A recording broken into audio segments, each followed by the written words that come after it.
Light कमाल की चीज़ है ना? इससे हम मुख्तलिफ़ चीज़ों को देख सकते हैं और इससे बुनियादी तौर पर हमारी ज़िंदगी में रंग आता है। लेकिन लाइट है क्या? लाइट बेसिकली है क्या? इसको समझने के लिए हमें इलेक्ट्रोमैग्नेटिक वेव्स यानी ईएम वेव्स को समझना होगा। तो सबसे पहले तो मैं आपको ये दिखाने की कोशिश करूँगा कि एक इलेक्ट्रोमैग्नेटिक वेव दिखती कैसे है। तो यहाँ पर ये आप एक इलेक्ट्रोमैग्नेटिक वेव को देख सकते हैं। ऑफ़ कोर्स इसको देखकर पहली नज़र में कुछ समझ नहीं आ रहा कि ये हो क्या रहा है। तो इसको बेहतर तरीके से समझने के लिए हम सबसे पहले एक एक्सपेरिमेंट करेंगे, एक एक्टिविटी करेंगे। तो यहाँ पर आप एक चार्ज को देख रहे हैं, ये पॉज़िटिव भी हो सकता है, नेगेटिव भी हो सकता है, यहाँ पर ये नेगेटिव है और बिल्कुल इसके गिर्द एक इलेक्ट्रिक फ़ील्ड है। अब सबसे पहले मैं इस चार्ज को मूव करूँगा, तो यहाँ पर सबसे पहले मैं इसको लीनियरली मूव करूँगा। लीनियरली मूव करने से मुराद ये है कि एक कांस्टेंट स्पीड से इसको एक लाइन में मूव करेंगे। तो ये देखते हैं। तो अब आप क्या देख रहे हैं? अब ये एक कांस्टेंट स्पीड से एक लाइन में मूव कर रहा है। आगे जा रहा है और फिर ये रिपीट होगा। वापस पीछे से दोबारा आएगा। लेकिन बुनियादी तौर पर यहाँ पर कोई ख़ास चीज़ नहीं हो रही। वही इलेक्ट्रिक फ़ील्ड है, वही स्टेडी इलेक्ट्रिक फ़ील्ड है, बिल्कुल वैसे ही रह रही है। इसमें तो कुछ चेंज नहीं आ रहा। कुछ मज़े का काम नहीं हो रहा। चलें अब एक और काम करते हैं। अब इसको मैं यहाँ पर लाता हूँ। इस चार्ज को मैं यहाँ पर लाता हूँ और यहाँ पर चलें इसको हम लोग ऊपर-नीचे मूव करके देखते हैं कि फिर क्या होगा। ओह! क्या अब आप कोई ख़ास पैटर्न देख पा रहे हैं? तो अब इसके इर्द-गिर्द की जो इलेक्ट्रिक फ़ील्ड है, आप देखें वो चेंज हो रही है। वो अब स्टेडी नहीं रही है और ये काफ़ी इंटरेस्टिंग है क्योंकि हम जानते हैं कि एक चेंजिंग इलेक्ट्रिक फ़ील्ड एक चेंजिंग मैग्नेटिक फ़ील्ड प्रोड्यूस करती है। लेकिन उसके ऊपर तो हम बाद में आएँगे। क्या आप यहाँ पर ही थोड़ा-सा वेव का पैटर्न देख पा रहे हैं? क्या आपको कुछ वेव जैसी चीज़ें नज़र आ रही हैं? तो बिल्कुल यहीं से हम हमें थोड़ा बहुता वेव जैसा पैटर्न नज़र आ रहा है। सिर्फ़ हमने चार्ज को एक्सेलरेट किया है। जब हमने चार्ज को कांस्टेंट स्पीड पे मूव किया था तब तो कुछ नहीं हुआ था, हमने ये देखा था। तब तो इलेक्ट्रिक फ़ील्ड में कोई वेव जैसी चीज़ नहीं, वो स्टेडी है। लेकिन जब हमने इसको एक्सेलरेट किया है, एक्सेलरेट करने का से मुराद है इसकी वेलोसिटी चेंज करना या इसकी स्पीड चेंज करना। तो अ हम इसकी डायरेक्शन चेंज करेंगे, बेशक उसकी स्पीड कांस्टेंट हो तब भी हम इसको एक्सेलरेट करेंगे क्योंकि वेलोसिटी चेंज हो रही है। तो इसको हम लोग सर्कुलर भी अगर घुमाएँ तब भी हम इसको एक्सेलरेट कर रहे हैं। तो देखें, हमें फिर से वेव्स मिल रही हैं।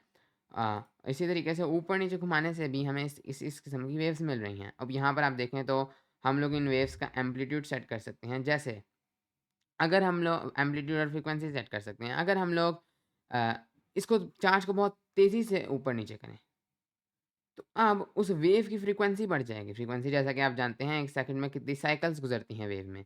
और अगर इसी तरीके से हम लोग एम्पलीट्यूड को कम करें, एम्पलीट्यूड को कम करने का मुराद ये है कि इसके अंदर ये जो कितनी ये वेव ऊपर जाती है, तो जितना हम इसको ऊपर-नीचे करेंगे, उतना इसका एम्पलीट्यूड इफ़ेक्ट होगा। अगर मैं एम्पलीट्यूड फुल कर दूँ, तो ये बहुत ज़्यादा ऊपर-नीचे इसको करना शुरू हो जाएगा। बुनियादी तौर पर मैंने आपको दिखाया है कि कैसे एक चार्ज को रेडिएट करके या चार्ज को विगल करके, चार्ज को एक्सेलरेट करके हम लोगों ने इलेक्ट्रिक फ़ील्ड को उसके गिर्द चेंज कर लिया है। अब इससे क्या होगा? तो चलें हम लोग अपनी उस पिक्चर पर वापस चलते हैं। तो इस पिक्चर पर आप देखें कि यहाँ पर इधर ये जो बी वाला वेक्टर है ये बेसिकली मैग्नेटिक फ़ील्ड है और ई वाला वेक्टर बेसिकली इलेक्ट्रिक फ़ील्ड है। हो क्या रहा है कि पीछे हमारे पास एक या इलेक्ट्रॉन है या कोई भी चार्ज्ड पार्टिकल है। कोई भी पॉज़िटिव चार्ज भी हो सकता है और वो ऊपर-नीचे मूव कर रहा है। आप देखें कि ये ई वाली ब्लू रंग की इलेक्ट्रिक फ़ील्ड है और इलेक्ट्रिक फ़ील्ड बिल्कुल पिछली बार की तरह वेव में है और ये चेंज हो रही है। इसके वेक्टर से आप देख सकते हैं ये ऊपर-नीचे जा रहा है, इलेक्ट्रिक फ़ील्ड हमारे पास चेंज हो रही है। तो पीछे तो एक बेसिकली यहाँ पर हमारे पास पीछे तो एक चार्ज जो है वो विगल कर रहा है। तो मेबी यहाँ पर आपके पास एक चार्ज है जो कि ऊपर-नीचे आपके पास इस तरह से विगल कर रहा है।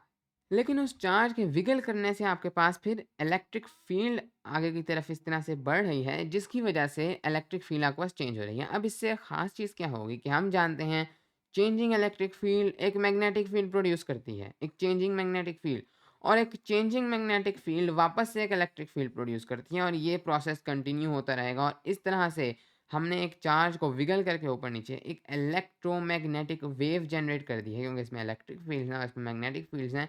और इधर एक्स एक्सिस की तरफ आगे की तरफ बढ़ना शुरू हो गई है और चूँकि ये इलेक्ट्रिक फ़ील्ड्स और मैग्नेटिक फ़ील्ड्स एक दूसरे को बार-बार जनरेट करते रहेंगे, तो इस तरह से एक सिंपल ही चार्ज को विगल करने से आप लोग एक इलेक्ट्रोमैग्नेटिक वेव बना सकते हैं जो कि हमेशा आगे बढ़ती रहेगी, जो कि कभी रुकने नहीं वाली। अगर आप आगे कोई वॉल-शॉल या कोई कागज़-शागज़ इसको रोकने की कोशिश नहीं करेंगे और इसको जाने देंगे, तो ये फॉर एवर आगे जाती रहेगी और ये एक बिल्कुल एक वेव है। अब मेरा आपसे सवाल है कि क्या ये एक ट्रांसवर्स वेव है या लॉन्गिट्यूडिनल वेव है? तो बिल्कुल ये एक ट्रांसवर्स वेव है, क्योंकि अगर आप देखें तो ये वेव जा किस तरफ रही है, तो ये वेव एक्स एक्सिस की तरफ जा रही है, आगे की तरफ। इसकी डायरेक्शन ऑफ प्रोपगेशन इस तरफ है, लेकिन ये जो इलेक्ट्रिकल मैग्नेटिक फील्ड्स हैं, ये डायरेक्शन ऑफ प्रोपगेशन के 90 एंगल्स पर हैं, उसके परपेंडिकुलर हैं। उसके बाद एक और बात जो इलेक्ट्रोमैग्नेटिक वेव्स की होती है कि ये वैक्यूम से भी ट्रैवल कर सकते हैं, क्योंकि इनको तो कोई मीडियम की ज़रूरत नहीं। इनका मीडियम तो बेसिकली मैग्नेटिक और इलेक्ट्रिक फील्ड्स ही हैं। ये तो बस उन फील्ड्स के सहारे आगे बढ़ रही हैं और ये अपने साथ एनर्जी को कैरी करके जाएँगी। हम लोग अगली वीडियोज़ में देखेंगे कैसे ये एनर्जी के पैकेट्स को कैरी करती हैं। लेकिन अभी के लिए इस वीडियो से आप ये समझ रहे हैं कि इलेक्ट्रोमैग्नेटिक वेव्स हैं क्या? अब इन्हीं इलेक्ट्रोमैग्नेटिक वेव्स को का दूसरा नाम लाइट है। जी हाँ। जो इलेक्ट्रोमैग्नेटिक वेव्स हैं, ये कई टाइप्स हैं, लेकिन इन तमाम इलेक्ट्रोमैग्नेटिक वेव्स को बुनियादी तौर पर लाइट कहा जाता है। तो अब एक सवाल ये उठ सकता है कि फिर लाइट के जो हम मुख्तलिफ कलर्स देखते हैं, कोई कलर ब्लू है, कोई कलर रेड है, कोई कलर ग्रीन है, कोई कलर येलो है, तो वो कहाँ से आते हैं? अगर तो लाइट एक इलेक्ट्रोमैग्नेटिक वेव है, तो कैसे कोई इलेक्ट्रोमैग्नेटिक वेव का कलर ब्लू है, तो किसी का येलो है? तो इसके लिए हमें इलेक्ट्रोमैग्नेटिक वेव के फीचर्स को समझना होगा। तो यहाँ पर अगर आप देखें, तो ये मैंने इलेक्ट्रोमैग्नेटिक वेव ड्रॉ करने की कोशिश की है। ऑफ़ कोर्स इसमें सिर्फ़ एक फ़ील्ड है, या आप इसको इलेक्ट्रिक फ़ील्ड समझ लें या मैग्नेटिक फ़ील्ड। वो चूँकि 90 डिग्री एंगल्स पे हैं, तो उनको 2D में नहीं ड्रॉ किया जा सकता। अब होता ये है कि यहाँ पर आप तमाम कलर्स देख सकते हैं, तो बुनियादी तौर पर हमारे पास 7 कलर्स हैं। होता ये है कि इलेक्ट्रोमैग्नेटिक वेव की जो फ्रीक्वेंसी है, उससे उसका कलर डिटरमाइन होगा। अगर आप ऊपर देखें, तो ये तमाम की तमाम लाइट है, तमाम की तमाम इलेक्ट्रोमैग्नेटिक वेव्स हैं। इनके अंदर ये जो मिडल पार्ट है, जहाँ लिखा हुआ है विज़िबल। अब यहाँ पर अगर आप देखें तो 620 टू 750 नैनोमीटर्स ये बेसिकली वेवलेंथ है। अब आपको पता है फ्रीक्वेंसी और वेवलेंथ इनवर्सली रिलेटेड हैं। जितनी ज़्यादा फ्रीक्वेंसी उतनी कम वेवलेंथ, जितनी ज़्यादा वेवलेंथ उतनी कम फ्रीक्वेंसी। तो यहाँ पर मैंने यहाँ पर तमाम में वेवलेंथ्स लिखी हैं, तो आप इनको फ्रीक्वेंसी के हिसाब से भी देख सकते हैं। अब जो रे अगर अगर कोई भी इलेक्ट्रोमैग्नेटिक वेव की फ्रीक्वेंसी इस रेंज में है, तो उसका कलर रेड होगा। इस रेंज में है तो ऑरेंज, इस रेंज में तो येलो, इस रेंज में तो ग्रीन, इस रेंज में तो ब्लू, इस रेंज में तो इंडिगो और इस रेंज में तो वायलेट। तो ये हमारे पास होता है रॉय बिव, इसको याद करने के लिए, इन 7 कलर्स को याद करने के लिए। लेकिन बुनियादी तौर पर आपकी वेवलेंथ या आपकी फ्रीक्वेंसी ये बताती है कि आपकी इलेक्ट्रोमैग्नेटिक वेव का कलर क्या हो। अब जिस इलेक्ट्रोमैग्नेटिक वेव की वेवलेंथ सबसे कम है विजिबल लाइट में, वो हमारे पास है रेड कलर, और जिसकी वेवलेंथ सबसे कम है वो हमारे पास है वायलेट, और जिसकी वेवलेंथ सबसे ज़्यादा है वो हमारे पास है रेड। और इसी तरीके से जिसकी फ्रीक्वेंसी सबसे ज़्यादा है, वो हमारे पास है वायलेट, क्योंकि वेवलेंथ और फ्रीक्वेंसी इनवर्सली रिलेटेड हैं, और जिसकी फ्रीक्वेंसी सबसे कम है, वो हमारे पास है रेड। तो इस तरीके से हमारे पास जितनी तमाम की तमाम जो इलेक्ट्रोमैग्नेटिक वेव्स हैं, उनके अंदर हमारे पास वो तमाम की तमाम लाइट है, लेकिन उसके अंदर एक छोटा पार्ट है विज़िबल लाइट का, जो कि जि जि जि जो इस इन वेवलेंथ्स के दरमियान है। इस लाइट को हम लोग देख सकते हैं, लेकिन यहाँ पर आप कुछ और वेवलेंथ्स के हिसाब से कुछ और नाम देख रहे हैं, infrared, microwave, radio, ultraviolet, X-ray, gamma रे।